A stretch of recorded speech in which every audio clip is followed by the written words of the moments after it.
Hey guys, how are you? Welcome to our live training tonight. I'm going to give you guys a minute to come in and jump on in our live training and set up a few things here. Make sure I can see the comments on Facebook. If you're here joining us, welcome. If you're new, welcome.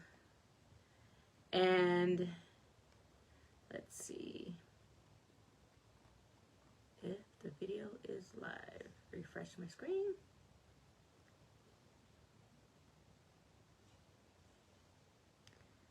Alrighty. You guys come on in. There we are live. And if you're here, let me know you're here. I'm testing out the comments, making sure I can see you guys' comments.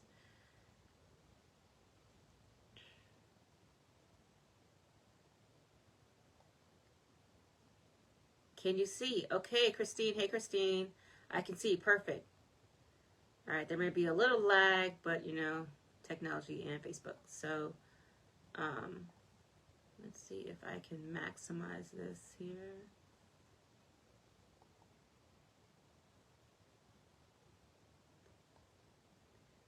All right.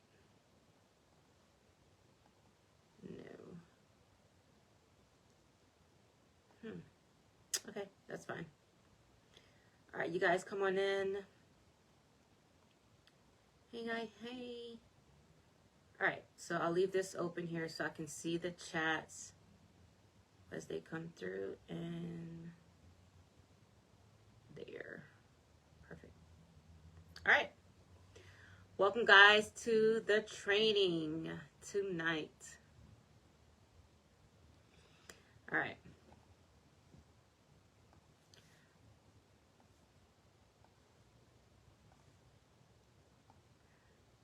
All right, so tonight, guys, our training is about nameplates. Nameplates to name pride, helping your students self-identify and write their name sooner than later. It is possible. I'm super excited about this topic. I do have, if you see my eyes scrolling, I have some notes here to make sure that I cover everything for you guys about helping your students write their names and identify their letters. So, like I said, welcome to tonight's training, nameplates to name pride, helping your students self-identify their names. And if you're here, say hi in the comments. If you're joining live, type live. Or if you're watching the replay, comments replay in the comment section.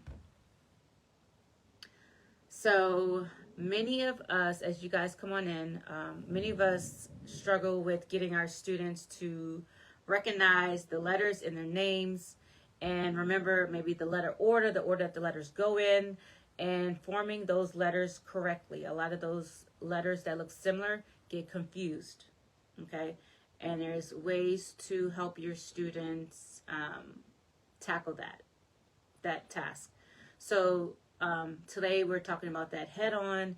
And again, I am, for those of you who do not know, I'm Tiffany. I help pre-K teachers command their classroom with confidence using my method, which is the cohesive classroom method, so you can save time, stress less, and succeed more in your classroom. That's what I'm here for. And I love sharing the success that we've had in our classroom with other teachers just like you to implement inside your very own classroom as well. So, again, this training is all about name plates to name pride, because name recognition and writing should not be a daily struggle that we experience in our classrooms, okay? So if this sounds like something you need, that you can use in your classroom, comment that's me.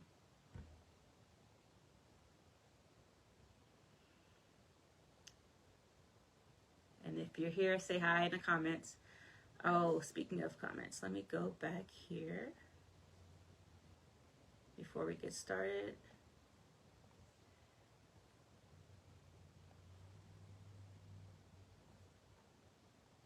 All right. So see if I need to refresh and scroll. Again, you guys, if you're here, I'm so excited for tonight because this is something that we all could use in our classroom to get our students writing faster and correctly. All right.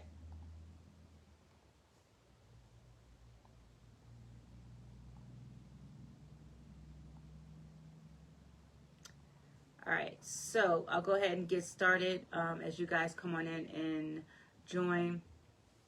So let's talk about name writing and the letters in our names, letter formation, etc., top to bottom, left to right. Does name writing feel like more like chaos than calm?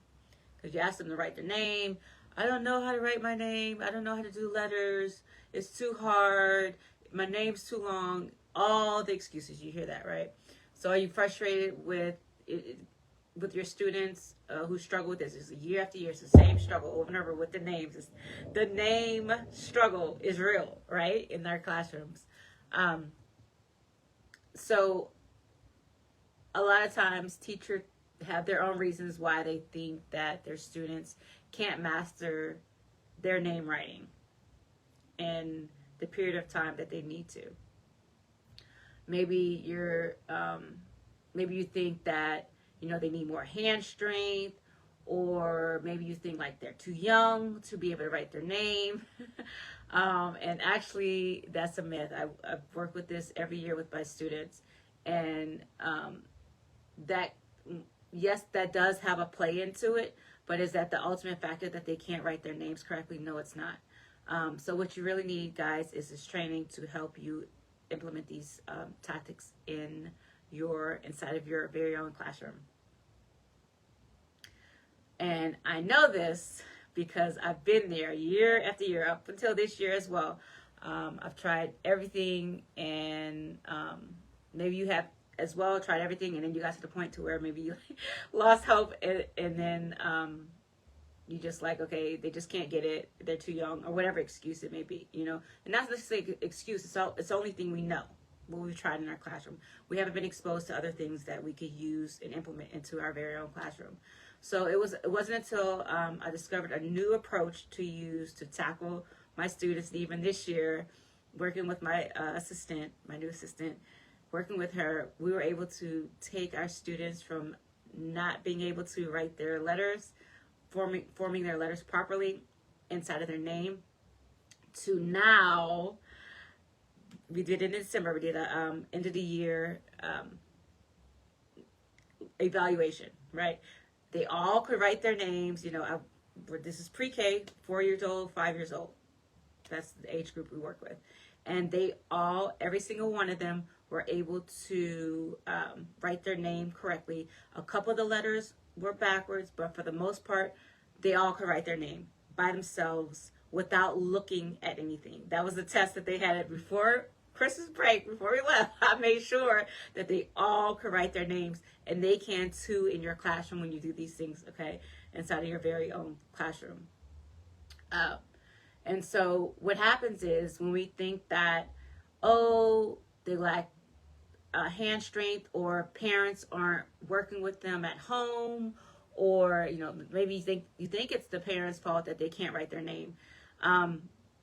Ultimately, the issue won't fix itself. You'll keep thinking these things about your students, about reasons why they cannot write their name. Like I said, whether it's thinking it's just their age, or home reinforcement, or their development. If you keep thinking like that, they're going to stay stuck, and your students aren't going to be able to write their names, form their names. Now, so I do want to go over these 3 keys that I have for you guys. These 3 keys to success. If you're here, let me know you're here. Hey, Raquette. Hey, ladies. And there is a delay sometimes on Facebook, so I apologize if I do miss your comment. All right, so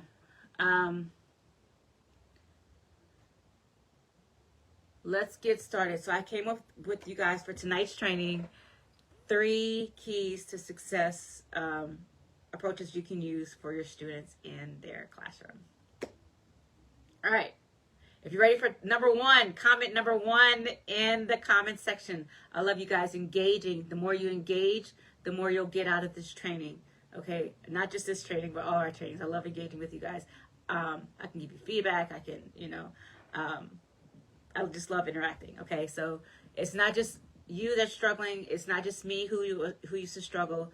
It's more teachers. So the more comments we have and the more feedback we have, the better, because we can best help each other in this group. All right, we're taking this group up a notch.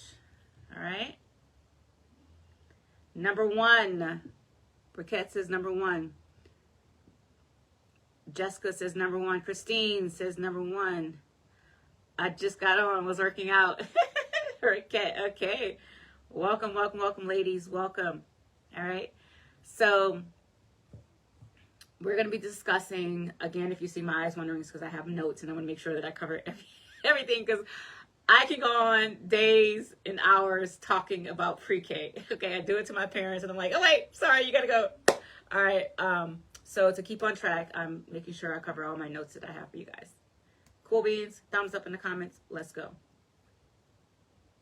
All right, so the 3 keys to success. Number one, you guys are ready. Create a name-rich environment with using names, okay? So one belief that we have sometimes as teacher is, oh, my students, they'll just naturally pick it up over the time, or they're just not ready. They're just, at this point, they're just not ready. So that's a lot of beliefs that some of us have. But the reality is they need intentional exposure to the letters in their names, and consistent name use in different types of settings and different types of ways inside of your classroom. They need that, like I said, consistent, intentional exposure. Exposure with a purpose, okay? So what's going to happen is, like, what you're missing from not having this in your classroom is your students, this is what you're missing on, your students taking it upon themselves to write their own names, and even other students' names, whether it's making cards for them, or passing out papers, or sorting your papers, or putting their own name on their paper, putting their name in their bin, etc. So that's kind of some things that you're missing out on by not doing this, by not having a name-rich environment where they can be exposed to their name and see it on a constant basis. And the reason why you need to do this is because so that they're more familiar with the way their names looks, and they have, like I said, they have more exposure to it. All right. So that's number one. I'm curious. Can you guys comment in the comment section where you have your names in your room? Do you have them on your cubbies? Do you have them on tables? Where do you have intentional exposure? Yes, Jessica. 3 keys to success.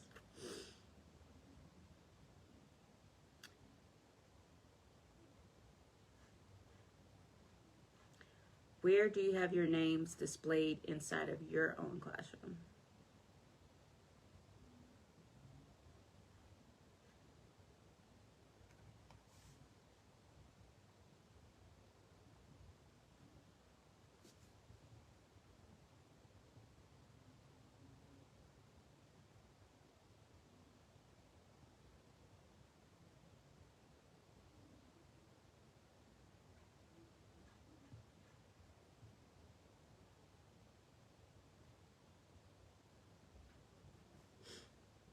All right, Christine says at the door hooks, diaper drawers, cots.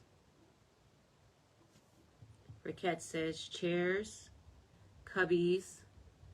You guys pay attention so you can get ideas. Chairs, cubbies, classroom jobs, birthdays, printed on trace letters. Cubby's tables, and I made a crossword puzzle with every name on chart paper, Jessica says.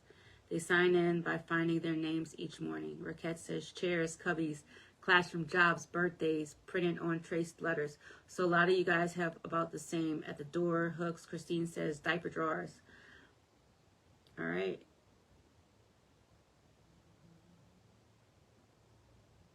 Jessica's in the car right now. All right, Jess. Cool. All right. So those are some ways that you can, I hope you picked up on some of those ways that you can actually make your classroom more name-rich, a name-rich print environment. So like I said, why you need that is so that your students will become more familiar with the way their names look and have more exposure. So some of you guys may have noticed that your students only recognize their names on one thing, or they recognize only uppercase letters. Comment yes if that's you, something you've experienced, like they can only recognize those uppercase letters. All right. The struggle is real.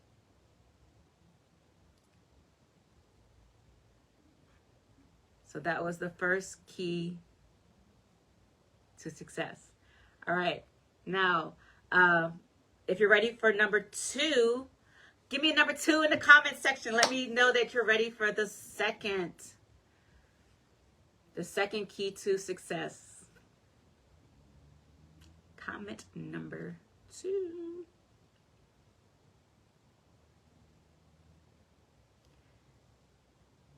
This one is a fun one.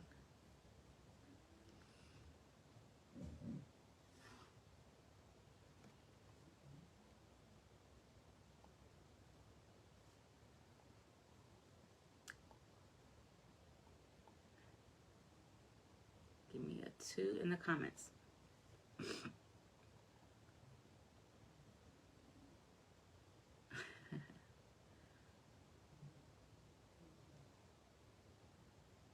All right, so let's go. Number 2. The second key to success is use multi-sensory name practice in your classroom. This is actually really, really fun, and it gets them excited. So some of you guys may think that, oh, you know, copying their names, being able to copy in their names or trace their names is enough, okay? But the reality is kids need all types of reinforcement, whether it's kinesthetic, visual, auditory, all type of reinforcement they need in their classroom. I mean, and with their name writing. And here's if you don't have them multisensory in your classroom, you're missing out on your students getting excited for name activities, excited to produce their name correctly. They're proud of their work afterwards. They get so excited. They would start to ask you, can I put my name on this? Can I go find my name? Can I write my name? Can I write my friend's name? They get so excited. And so they are giving themselves the practice that they need without you having to do it, which is amazing. So that's one thing you're missing from not having that, getting them excited for those activities.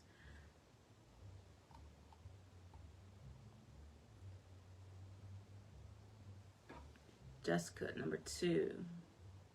There is definitely a delay. Okay.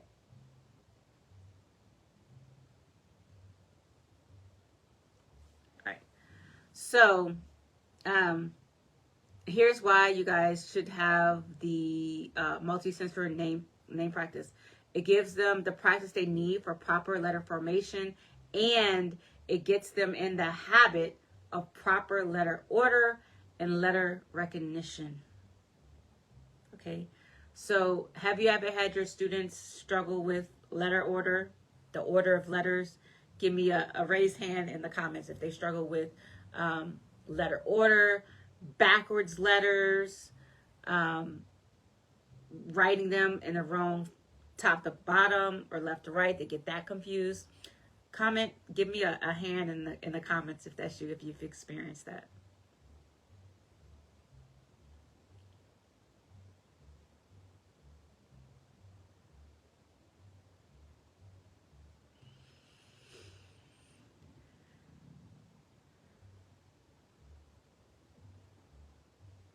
Christine's used better letter bingo to help in her classroom. Proper letter formation, Jessica says, order and recognition. Multisensory name recognition activities, Jessica. Raquette, raise your hand. I see your hand was raised. Jessica, your hand was raised. We've all experienced these things in our classroom. But don't let it deter you, because there's ways around it.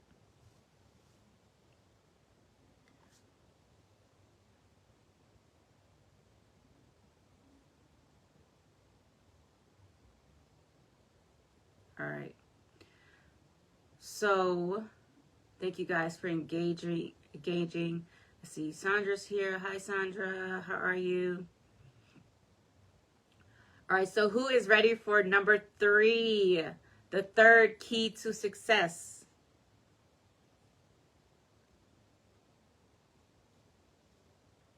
If you're ready for the third key to success, using nameplates and name pride, helping your students self-identify. Give me a 3 in the comments section. Let me know you're ready for number 3.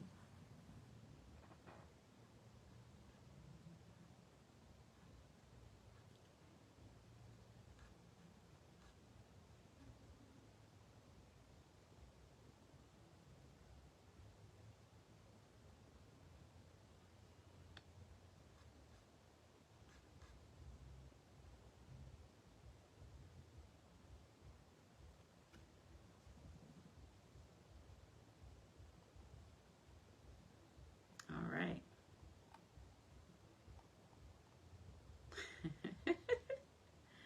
You guys are awesome. That's a good one, Christine. I have to use that. Jessica says. Jessica's ready. Number 3. Christine's ready. Number 3. Uh-oh. Let's go. Getting excited over here. All right. So let's go ahead and go. The third thing is to implement consistent exposure. So it has to be consistent, guys. Because you'll think, oh, we've practiced this week. Oh, another time we practiced names this way.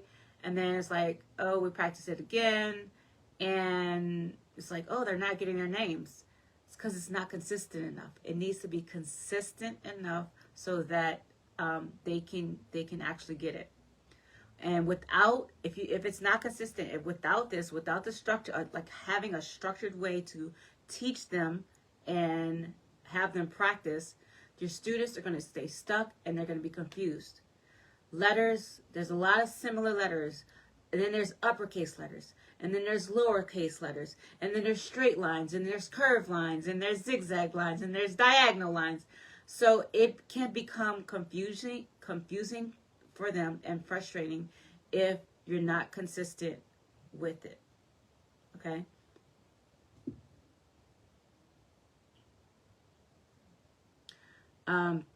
Consistent letter exposure. Yes. Jessica says proper letter formation, meaning forming the actual letter or the sequence of letters in their names. Both. So letter formation meaning the actual formation of the letter, whether it's straight line, whether it's a letter that's made of curved lines, a letter that's made of straight lines, a letter that's made of diagonal lines, the formation of those lines together. And Jessica, you also asked, or the sequence of letters in the name. Right, in the order of the letters in their name as well. Both of them. I hope I've answered your question. Jessica, let me know if I answered your question. Like every day. Yep, it's a skill. All right. So, when you don't have consistent exposure, scroll up here. Okay. When you don't have consistent exposure for your names, consistent letter exposure. When you don't have that consistent letter exposure, what you're going to miss out on is students learning how to write their name within a short period of time okay, to identify, well, a short period of time. Let me stop right there. Let me tell you the story, okay?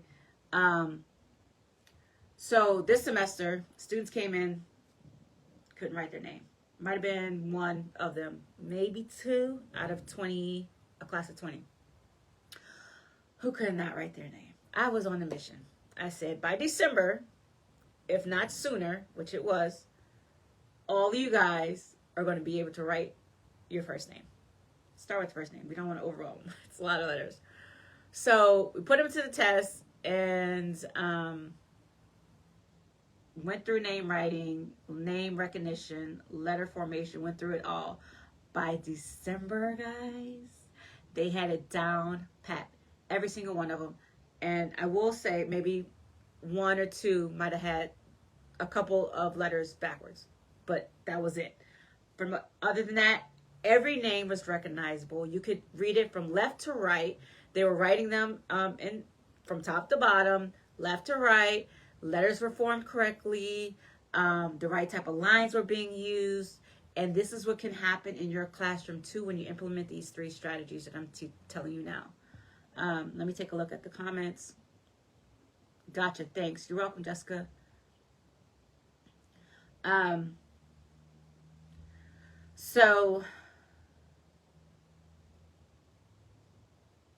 Okay, so where did I stop? Okay, so getting them to write their names in such a short period of time. Like I said, we didn't start name writing in August. School started in August. We did not start name writing in August. There's other skills you need to do before practicing name writing. Yes. So after we practice those other skills, we dived into name writing. It took us maybe 2 months, if not less than that, for them to master all their letters and names, which can happen in your classroom too. That is now, and I have 4 and 5-year-olds, majority of them are 4, mastering this at 4, okay? It can happen. And some of them, even my one who's a fresh 4, he was 3. He had just turned 4 right before, school started. He's my youngest one. And there were some challenges because he isn't one of the younger ones. But by December, by that time I had them write all their names on that board, he was one of them who mastered it. He was one of the 20 who was able to do it. And he, like I said, he was a fresh 4. So it can happen in your classroom. So consistent letter exposure. Okay. So now let me go back. Let me go back to my notes. I kind of went off on my tangent. But so what you're missing, like, from not having consistent exposure is your students learning how to write their name, like I said, in a short period of time, like I just spoke about, and to identify their work. Whose paper is this? Whose paper is this? And they can say whose paper it is and identify their name and write their name on it if it's not on there. They can label all their papers. This is your paper? Okay, come get it. And write your name on it. Okay? And not only that, put it in your cubby, or put it in your chair apron, or put it in your folder, or put it wherever it goes, and match the names. So now they're doing the work and you're not doing it. You're not filing the papers. You're not putting their papers away. They're doing it because once they master their names and the way their name looks, they can do all this stuff for themselves. Guys, I do the least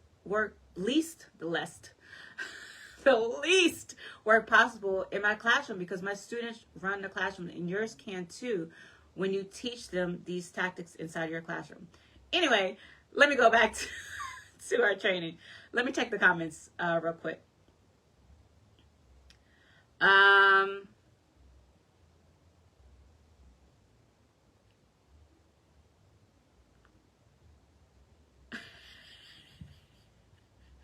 Laura. Okay. Laura says, OMG, yes, I tell them I'm not a mind reader. Right. So, guys, I need you need your students to do it for themselves.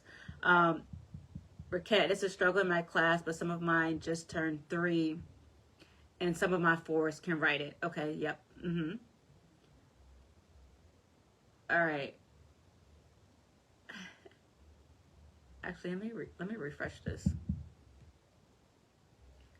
Okay, so let me go back to the live.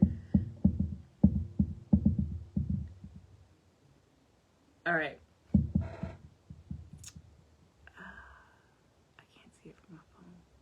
Okay, it's okay. It's okay. I can keep going.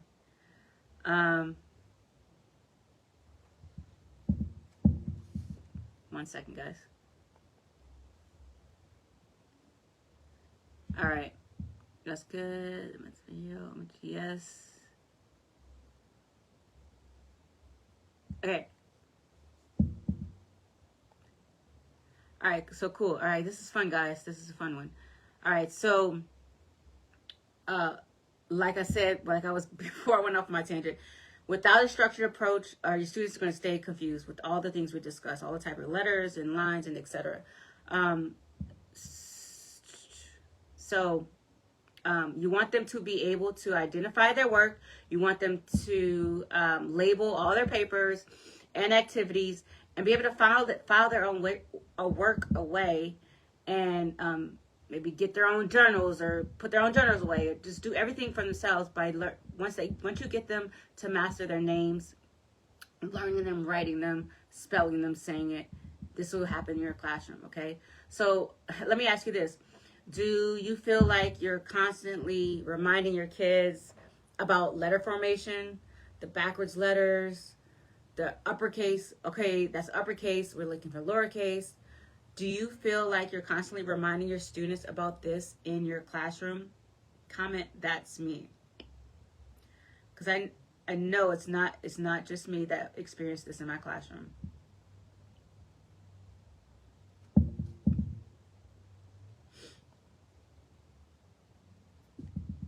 The BDSHY, take my poor babies through it. Oh, Jessica.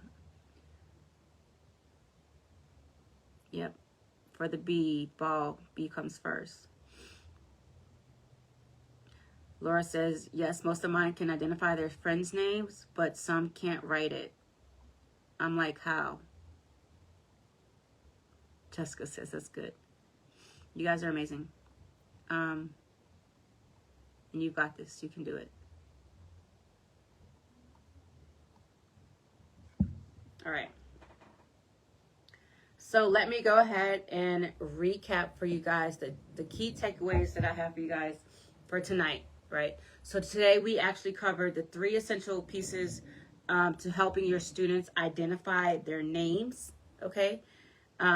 Which were the name-rich environment, multisensory practice, and consistent exposure.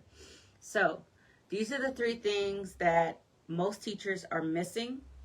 And if name writing feels like a chaotic, exhausting, or ineffective method, or you most likely need these steps, okay?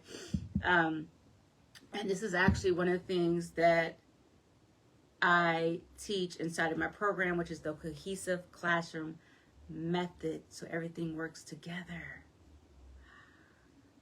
That is the key. I teach you exactly how to implement these fail-proof strategies inside of your classrooms.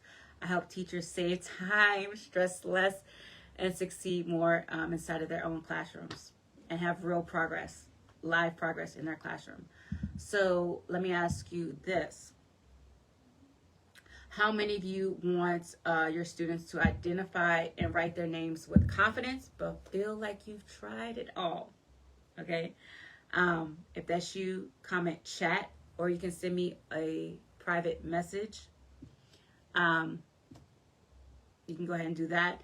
And this is what's going to happen next. I'll go ahead and reach out to you, and we'll chat about what's going on inside of your classroom and the struggles that you're having. And I'll give you an actionable plan customized just for you. If I can't help, I'll connect you with something that I think can. And if you got value out of today's training, guys, comment value below.